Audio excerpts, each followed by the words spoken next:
Bom dia! No programa de hoje, nosso assunto são os avanços e desafios que envolvem o mundo do trabalho. Em Belo Horizonte, o Dia do Trabalhador foi marcado por manifestações na Praça da Estação e na Praça 7. Na entrevista, o presidente da CTB, Wagner Gomes, fala do futuro do sindicalismo no país. Se a gente reduzisse hoje a jornada de trabalho para 40 horas, seriam 2 milhões, 8 milhões de pessoas que seriam atingidas por essa medida. E no Simpre Movimento, o destaque é para o lançamento da revista Extra Classe e do Observatório do Trabalho Docente. Agora, no programa Extra Classe. Centrais sindicais mineiras realizaram atividades conjuntas para marcar o 1º de maio como Dia Internacional de Luta do Trabalhador. Em Belo Horizonte, a concentração foi na Praça da Estação, de onde os manifestantes seguiram em marcha até a Praça 7. As centrais sindicais escolheram o último dia de abril para começar as atividades do 1º de maio, Dia Mundial dos Trabalhadores. Na quarta-feira, véspera do feriado, milhares de pessoas que trabalham e circulam pelo centro da capital puderam acompanhar o ato que mobilizou dirigentes e trabalhadores de várias centrais sindicais. Eu acho importante essa jornada de trabalho porque é um meio para estar abrindo vaga para outras pessoas trabalhar, para sobrar mais tempo também para as famílias ficar com seus filhos. Este ano, o tema central das manifestações é a redução da jornada de trabalho de 44 para 40 horas semanais, sem redução de salários. Pensamos que a redução para 40 horas de jornada é possível no nosso país, fundamentalmente com o desenvolvimento da tecnologia, da produtividade.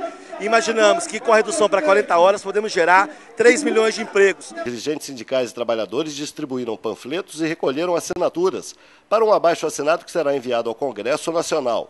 As mobilizações também criticaram a precarização das condições de trabalho e as altas taxas de juros praticadas pelo Banco Central. Para falar sobre a organização dos trabalhadores na atualidade, eu converso hoje com Wagner Gomes, presidente da Central dos Trabalhadores e Trabalhadoras do Brasil, a CTB. Bom dia, Wagner. Bom dia. Wagner, a gente sabe que 1º de maio é o Dia Internacional do Trabalho, né? E eu queria saber com você, qual o significado dessa data nos dias atuais?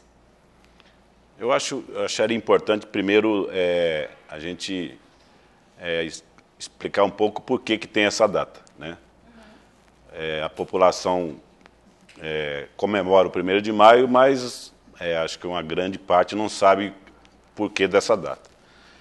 Isso aconteceu há 150 anos atrás. Um grupo de operários em Chicago, nos Estados Unidos, eles foram enforcados em praça pública, reivindicando a redução da jornada de trabalho.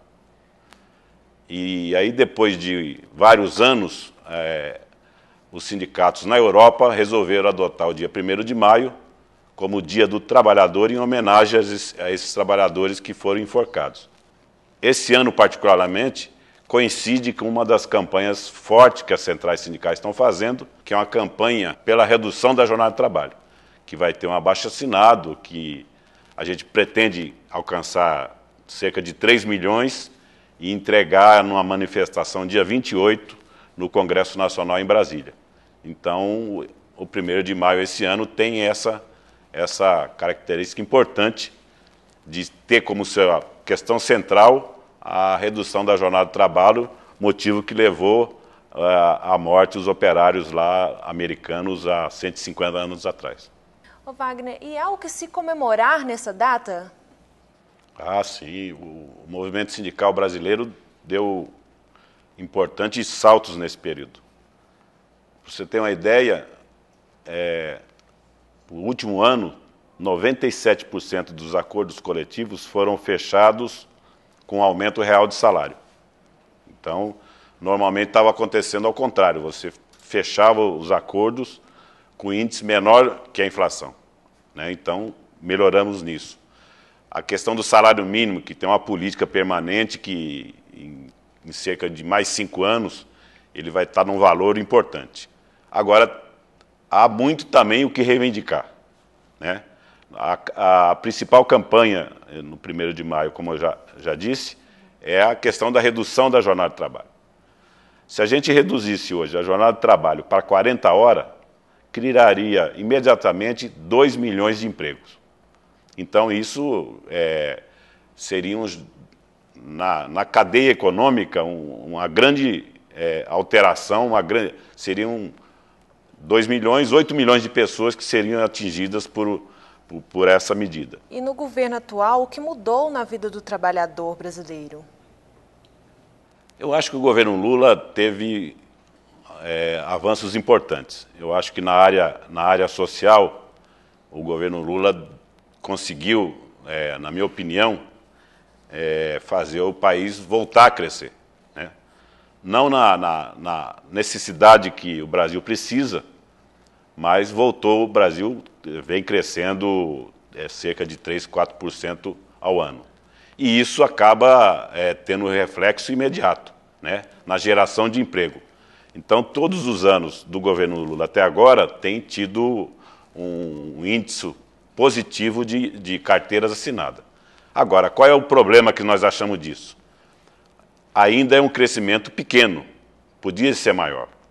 E isso está na mão do Lula, ele teria condição de fazer, que é o tal do superávit primário. É reservar uma parte importante das reservas brasileiras para pagar os juros da dívida interna. E o movimento sindical brasileiro está passando por um momento de transição? Eu diria que está virando de ponta cabeça, né? Nós acabamos de ter agora, há cerca de 15 dias, o processo de reconhecimento das centrais sindicais. Está sendo formulado toda uma nova legislação para a criação dos sindicatos, inclusive com um processo que, na nossa opinião, que vai dar muita confusão, que é a tentativa de quebrar com uma questão que a gente chama de unicidade sindical, que é o que garante você ter um sindicato por cada categoria profissional, né?